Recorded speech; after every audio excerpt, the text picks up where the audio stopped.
Uttarakhand express में आप सभी का बहुत स्वागत है। आपके साथ मैं हूं नलिनी पांडे। सबसे पहले बात करेंगे आज की सबसे बड़ी खबर की। तो उत्तरकाशी में गंगोत्री नेशनल हाईवे पर पत्थरों की बारिश होने लग गई अचानक। यहां पर डबरानी के पास पहाड़ी से चट्टान गिरने लग गए, जिसमें कुछ लोग इसकी चपेट में भी आ गए हैं। पत्थरों की चपेट में आने से एक युवक बाइक सवार की मौत हो गई और 5 लोग घायल हुए हैं। पहाड़ी से गिरे पत्थरों की चपेट में आकर कई गाड़ियां भी क्षतिग्रस्त हो गई।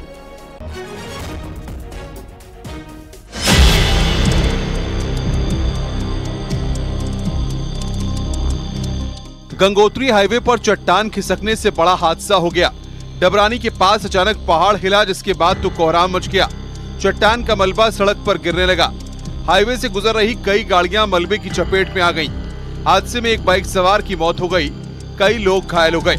चट्टान खिसकने के समय कितना डरावना मंजर होगा, उसकी गवाही दे रही ये तस्वीरें। हाईवे पर गाड़ी पलटी हुई है, तो कार, एक बीआरओ का ट्रक, जेसीबी मशीन और पानी का टैंकर क्षतिग्रस्त हुआ है। सड़क पर जगह जगह चट्टान का मलबा पड़ा हुआ है, बड़े बड़े पत्थरों का ढेर है। कहा जा रहा है कि पहाड़ी में आग की वजह से मलबा नीचे गिरा। एक ऊपर से मलबा गिरा था, जिसमें कुछ बोल्डर भी गिरे हैं। उसमें कोई एक बाइक सवार की कैजुअलिटी होनी बताई गई है और दो तीन लोग घायल हैं। वहाँ पर बीआरओ का काम भी चल रहा है नीचे, जिसमें उनके लेबर द्वारा भी काम किया जाता है। सूचना मिलने पर पुलिस, एसडीआरएफ, एनडीआरएफ की टीमें तुरंत मौके पर पहुंची और रेस्क्यू किया गया। घायलों को हर्षिल के अस्पताल में भर्ती कराया गया है। पहाड़ी से पत्थर गिरने का खतरा लगातार बना हुआ है।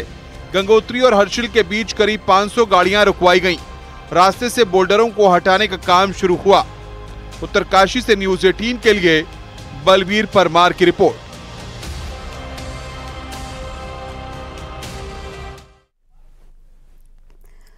और पौड़ी में एक बार फिर से जंगल की आग धधकने लग गई है। यहां पर सीएमओ ऑफिस के पास के जंगल में भीषण आग लग गई, जिसके बाद स्थानीय लोगों ने इसकी सूचना फायर ब्रिगेड को दी और आग की लपटें इतनी तेजी से फैली कि वो आवासीय कॉलोनी और सरकारी विभागों के आवास के आसपास भी पहुंच गई। आग लगने से पूरे क्षेत्र में धुएं का गुबार फैल गया, जिससे लोगों को सांस लेने में काफी तकलीफें हुई और इस दौरान लोगों में अफरा तफरी का माहौल बना रहा। मौके पर पहुंची फायर ब्रिगेड की टीम ने 1 घंटे की कड़ी मशक्कत के बाद आग पर काबू पाया है।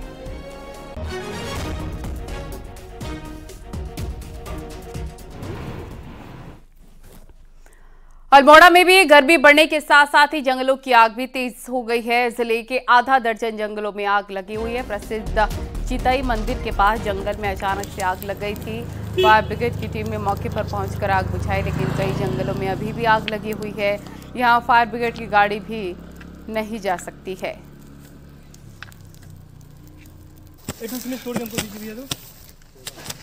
बहुत बढ़िया। देहरादून में जंगल की आग बेकाबू हो गई।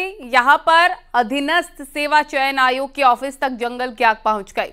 ऑफिस से लगे हुए जंगल में भीषण आग लगी। वन कर्मचारी आग बुझाने में जुटे रहे। फायर टेंडर भी बुलाए गए, लेकिन आग इतनी भीषण थी कि काफी देर बाद उस पर काबू पाया जा सका। हालांकि बाद में आग पर काबू पाया गया।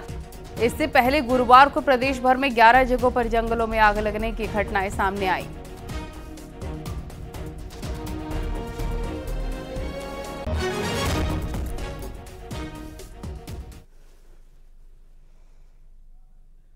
धधकने लगे हैं। मैं अभी रायपुर एरिया में हूं, जहां आप देख सकते हैं कि पूरे जंगल में लगातार आग धधक रही थी। यहां पर फायर डिपार्टमेंट की भी मदद ली गई फॉरेस्ट के द्वारा। इसके अलावा फॉरेस्ट के जो अपने कर्मचारी हैं वो भी इस पूरे एरिया में आग बुझाने में जुटे हुए हैं। लेकिन एक किनारे से आग बुझाई जाती है तो दूसरे किनारे जंगल के दूसरे सिरे पर आग पकड़ लेती है। इतना जो लगातार टेम्परेचर है वो बढ़ता जा रहा है और यही कारण है कि इस बार जंगलों की जो आग रही, जो फायर सीजन रहा, वो अपने चरम पर रहा। पिछले साल की अपेक्षा कई गुना ज्यादा इस बार अग्नि दुर्घटनाएं हुई और अभी तक पूरे प्रदेश भर में करीब 1200 के आसपास अग्नि दुर्घटनाएं हुई हैं, जिसमें 1600 हेक्टेयर से अधिक जो फॉरेस्ट एरिया है वो पूरी तरह से आग की भेंट चढ़ गया है।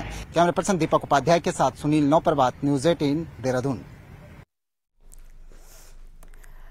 जंगलों में धधकी आग भले ही कुछ जगहों पर थम गई, लेकिन इस आग ने हजारों पेड़ों को खासा कमजोर कर डाला है। हालात ऐसे हैं कि रोड साइड पर कमजोर पेड़ कभी भी बड़े हादसे को आमंत्रित कर सकते हैं। कुमाऊं के नॉर्थ जोन में ही 1000 से ज्यादा बर्बाद हो चुके पेड़ सड़कों के किनारे मौजूद हैं। एक रिपोर्ट दिखाते हैं आपको।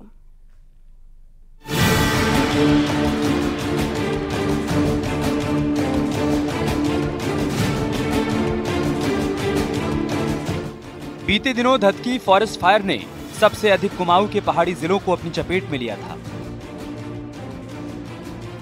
इन 4 पहाड़ी जिलों में आग लगने की 350 घटनाओं में करीब 545 हेक्टेयर जंगल खाक हो चुके हैं। जंगलों में धधकी आग में सबसे अधिक नुकसान पेड़ों को पहुंचा है।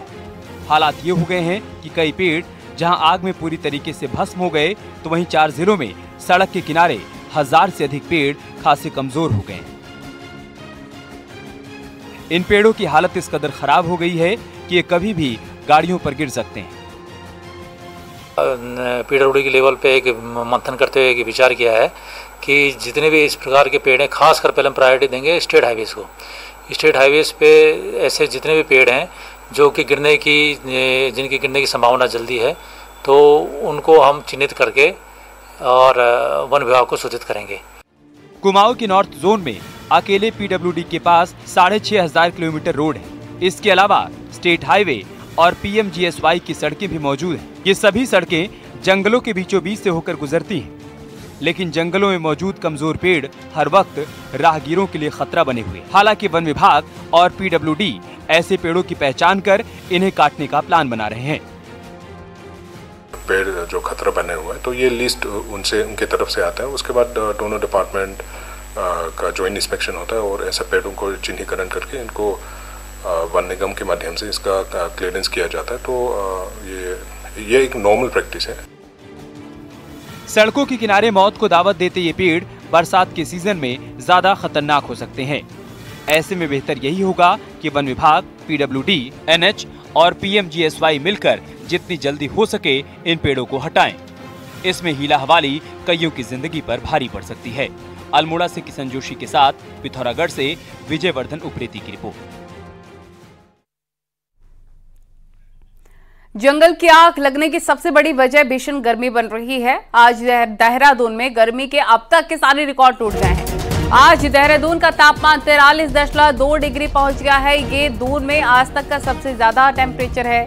यही नहीं, मौसम वैज्ञानिकों के मुताबिक पिछले 10 साल में ऐसा पहली बार है जब लगातार 10 दिन तक पारा 40 डिग्री के ऊपर है। हालांकि मौसम विभाग ने अच्छी खबर दी है कि अब आगे 1 जून से गर्मी से कुछ राहत मिल सकती है। शनिवार से बारिश और आंधी की चेतावनी मौसम विभाग ने जारी की है। पहाड़ों में मध्य बारिश और तेज हवाएं चलेंगी, तो कहीं कहीं ओले भी गिर सकते हैं, जबकि मैदानी इलाकों में भी इस बारिश के बाद सीवियर हीट वेव से कुछ राहत मिलेगी। हालांकि 7 जून के बाद एक बार फिर से गर्मी बढ़ सकती है।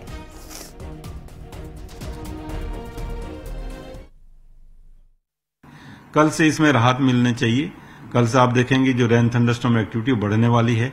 खासकर अगर हिल्स में बात करूं तो वहां पर कुछ जगहों तक में हल्की से मध्यम तक की जो है बारिश मिलेगी, और इसके साथ साथ जो थंडरस्टॉर्म है वो भी देखने को मिलेंगे, जिसमें कि तेज हवाएं हैं या कहीं पे हेल है या इसी तरह जो है तेज शावर है जो है कहीं कहीं पर वो चीजें देखने को मिलेगी। पौड़ी के यमकेश्वर से बीजेपी के विधायक रेणु बिष्ट के नाम लिखी पानी की टंकियों का वीडियो खूब वायरल हो रहा है, जिसके बाद न्यूज 18 की टीम मौके पर पहुंची। यहां पर डाडा मंडी में टंकी बनाने का प्लांट लगाया गया, जिसमें हजारों की संख्या में प्लास्टिक की बड़ी बड़ी टंकियां बनाई जा रही हैं। और बड़ी बात यह है कि उन टंकियों में स्थानीय विधायक रेणु बिष्ट का नाम, फोन नंबर और फोटो तक लगाए गए हैं। बताया भी जा रहा है कि ये टंकियां यमकेश्वर के लोगों को बांटी जानी है और इन टंकियों को विधायक निधि से बनाने की बात कही जा रही है। कांग्रेस ने इस पर गंभीर सवाल उठाए हैं। वहीं बीजेपी ने टंकियों में विधायक के अपना नाम लिखवाने को सही करार दिया है।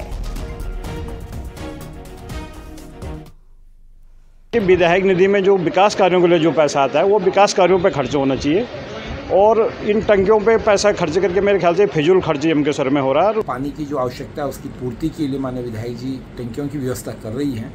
और जहाँ तक रही उस पर नाम छिपवाने की बात, तो स्वाभाविक रूप से जब विधायक निधि का कोई भी कार्य होता है, कोई भी कार्य योजना होती है, तो उसमें एक बोर्ड लगता है कि किस विधायक का काम है, कितने की ये योजना है, कितने उसकी लागत है, और उसमें विधायक का नाम होता है। उत्तराखंड के यमकेश्वर विधानसभा क्षेत्र में एक अजब सा मामला देखने को मिल रहा है, जहां पर हज़ारों की तादाद में जो टंकियां बनाई जा रही हैं। हालांकि टंकियां आप सभी ने देखी होगी, जो छत पे लगाई जाती है पानी की टंकियां, लेकिन इन टंकियों पर जो सवाल खड़े हो रहे हैं वो इस बात के हैं क्योंकि इन जो टंकियों पर यमकेश्वर विधायक रेणु बिष्ट का नाम गुदा हुआ है, श्रीमती रेणु बिष्ट, और यमकेश्वर विधायक उत्तराखंड, और उनका फ़ोन नंबर गुदा हुआ है। और ये हज़ारों की तादाद में जो टंकियां हैं वे यमकेश्वर विधानसभा क्षेत्र में बनाई जा रही हैं, और तकरीबन जो बताया जा रहा है कि 2000 टंकियां फिलहाल ये बनाई जा रही हैं। हालांकि जब मामले में हमने यमकेश्वर विधायक रेणु बिष्ट से संपर्क करने की कोशिश करी तो सीधे तौर पर बातचीत उनसे नहीं हो पाई और क्लैरिटी नहीं मिल पाई। लेकिन सबसे बड़ी बात है कि जो अजब सी ये चीज़ें पहली बार उत्तराखंड में देखने को मिल रही है, क्या ये सही है? अनुपम भारद्वाज, न्यूज़ 18, यमकेश्वर। आखिरी चरण के चुनाव से पहले मुख्यमंत्री पुष्कर सिंह धामी ने दावा किया है कि बीजेपी 400 पार सीटें जीतने जा रही है। साथ ही उन्होंने कहा कि विपक्ष को सिर्फ सवाल उठाना आता है। पीएम मोदी आध्यात्मिक हैं और इसीलिए वो ध्यान करने के लिए कन्याकुमारी गए हैं।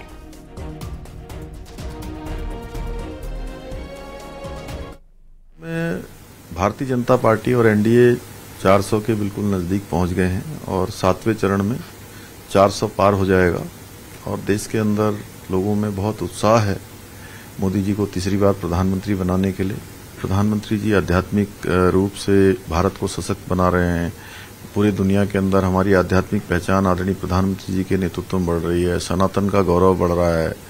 देश के अंदर आज योग पूरी दुनिया के अंदर चला गया है। माननीय प्रधानमंत्री जी ने भारत की जो हमारी परंपराएं हैं उन परंपराओं को पुनर्जीवित करने का काम किया है और स्वामी विवेकानंद जी का जो भारत जिस भारत की वो कल्पना करते थे वो भारत बनाने का काम आज आदरणीय प्रधानमंत्री मोदी जी कर रहे हैं। लोकसभा चुनाव 2024 के लिए नतीजों का इंतजार खत्म होने वाला है और सबसे पहले नतीजे 1 जून की शाम 5 बजे एग्जिट पोल जनता के सामने होगा। न्यूज़ 18 आपको बताएगा कि जनता का फैसला किस तरफ है, कौन उत्तराखंड में जीतने वाला है, कौन सरकार बनाने वाला है, और एग्जिट पोल और फाइनल रिजल्ट को लेकर उत्तराखंड में उम्मीदवार और बड़े नेता क्या सोचते हैं और किसके दिल में क्या है, रिपोर्ट में देखिए।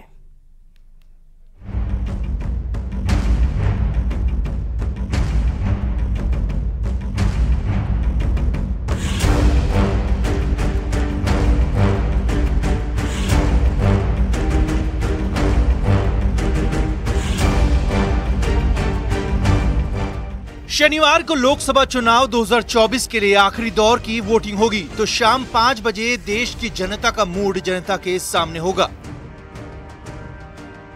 न्यूज़ 18 उत्तराखंड, उत्तर प्रदेश और पूरे देश का रिजल्ट अनुमान लेकर आपके सामने होगा। उत्तराखंड में 5 लोकसभा सीटों पर क्या होगा? पौड़ी, टिहरी, हरिद्वार, अल्मोड़ा, नैनीताल सीट पर क्या होगा, ये एग्जिट पोल आपको बताएगा। चुनाव नतीजों और एग्जिट पोल को लेकर उम्मीदवार और पार्टी नेताओं के अपने अपने दावे हैं। टिहरी सीट की बात करें तो कांग्रेस उम्मीदवार जोत सिंह गुनसोला को एग्जिट पोल पर ज्यादा यकीन नहीं है, जबकि बीजेपी टिहरी और देश में जीत अपनी तय मान रही है। कभी कभी तो एग्जिट पोल जो है इतने दीगर हो जाते हैं कि लोगों का भरोसा उठ जाता है। तो ये है कि जनता आज भी परिवर्तन के मूड में है और सही मायने में अगर जनता का परिवर्तन का मूड आखिरी समय तक जो है आपका वोट में परिवर्तित हो गया तो निश्चित है कि देश में सरकार परिवर्तन होगा। जो एग्जिट पोल आएगा कल शाम को यानी कि 1 तारीख को वो भारतीय जनता पार्टी के पक्ष में होगा।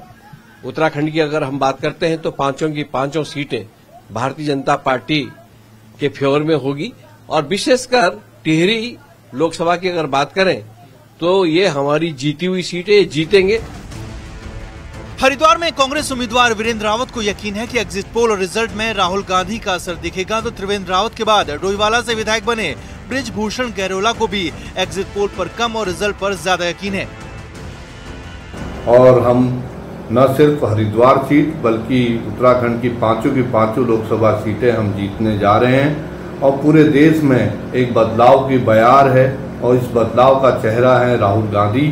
देखिए, एग्जिट पोल का तो अपना अपना आकलन होता है, विश्लेषक उसमें अपनी तरह से तैयारी करते हैं, देखते हैं कहाँ पर क्या होता है, लेकिन कई बार एग्जिट पोल सही भी रहते हैं, कई बार एग्जिट पोल का भी सही नहीं रहता है।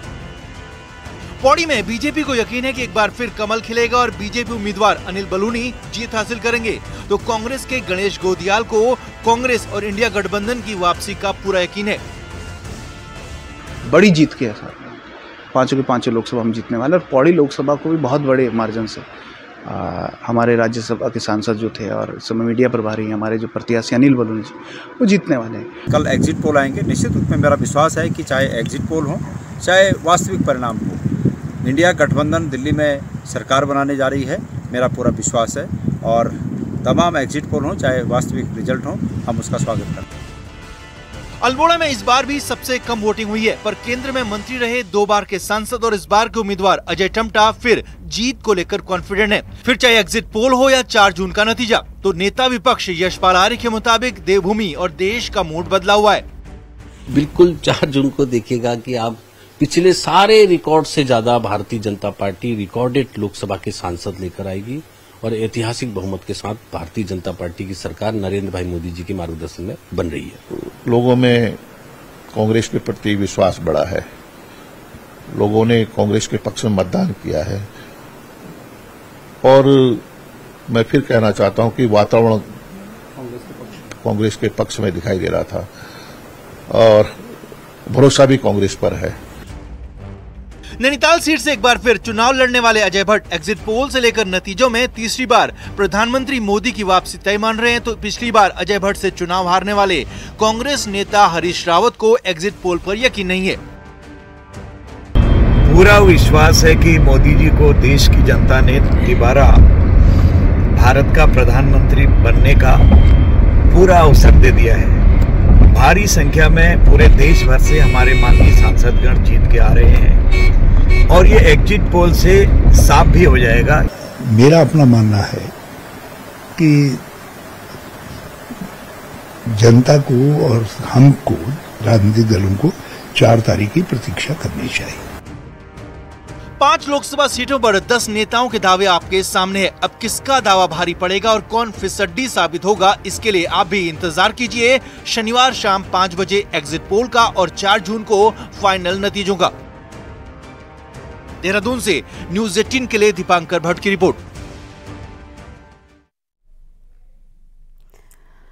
सुपरस्टार रजनीकांत आज बद्रीनाथ धाम की यात्रा पर पहुंचे और भगवान बद्री विशाल की विशेष पूजा की। बद्री केदार मंदिर समिति की तरफ से उन्हें बद्रीनाथ धाम का विशेष प्रसाद भी दिया गया और बद्रीपुरी में रजनीकांत ने कुछ वक्त बिताया भी, यहां ध्यान भी लगाया और शंकराचार्य के मठ भी पहुंचे। रजनीकांत आज बद्रीनाथ धाम में ही रुकेंगे और कल शनिवार को कर्णप्रयाग में उनके रुकने का कार्यक्रम तय किया गया है।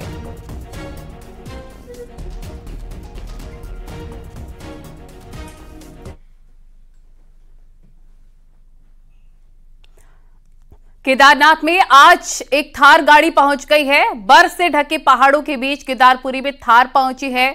एयरफोर्स के चिनूक हेलीकॉप्टर से थार गाड़ी को यहां लाया गया।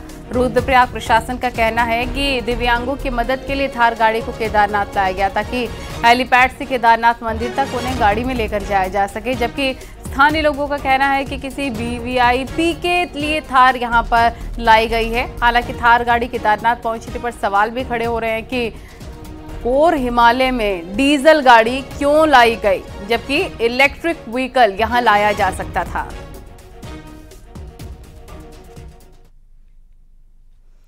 पिथौरागढ़ टनकपुर हाईवे में प्रस्तावित 3 बाईपास का रास्ता साफ हो सकता है। बाईपास निर्माण को लेकर ओवरसाइट कमेटी ने स्थानीय और हवाई निरीक्षण किया। सुप्रीम कोर्ट के निर्देश पर बनी कमेटी में चंपावत में उस जगह का निरीक्षण किया जहां बाईपास प्रस्तावित है। कमेटी के अध्यक्ष रिटायर्ड जज AK सीकरी ने अपनी टीम के साथ स्थानीय अधिकारियों से भी वार्ता की। असल में चंपावत, लोहाघाट, पिथौरागढ़ के बाईपास बनाने में हजारों पेड़ कट रहे थे, जिस कारण NGT बाईपास निर्माण पर रोक लगा दी गई थी। लेकिन अब NH ने तीनों बाईपास डिजाइन में कुछ फेरबदल किया है, जिससे उम्मीद जगी है कमेटी की रिपोर्ट NGT के पास जाने पर बाईपास निर्माण को हरी झंडी मिल सकती है। के संबंध में आज उनका एक स्थलीय निरीक्षण किया गया है। तो इसका और जो हमारे आने वाले समय में जो हमारा लोहाघाट और पिथौरागढ़ का जो हमारा बाईपास प्रस्तावित है उसके संबंध में आज उनके द्वारा हवाई सर्वेक्षण भी किया गया है और स्थलीय निरीक्षण भी किया गया है। इसी सब और जो भी उनका जो ऑब्जर्वेशन होंगे वो हमें फिर कालांतर में जो है कम्युनिकेट किए जाएंगे इसको। और यहाँ वक्त हो गया एक छोटे से ब्रेक का।